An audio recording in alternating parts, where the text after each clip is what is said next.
Hello everyone, in this video I am going to show you how to Google Widget loading problem solve. Be sure to watch the video to the very end so you do not make any mistakes, and of course do not forget to like this video and subscribe to my channel.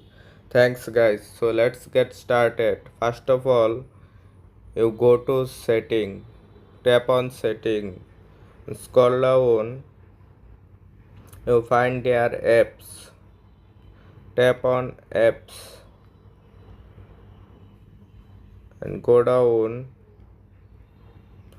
You find here Google. Tap on Google. Scroll down.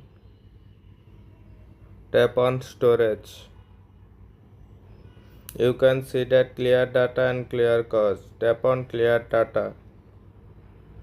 Tap on delete. And go back. Tap on Google Play service. Scroll down. Tap on storage. You can see that clear data and clear cache. Tap on clear cache. Tap on clear data. Okay, go back to your home. You can see that Google Widget loading problem is solved. If we found this video helpful, please subscribe to my channel. Thanks guys.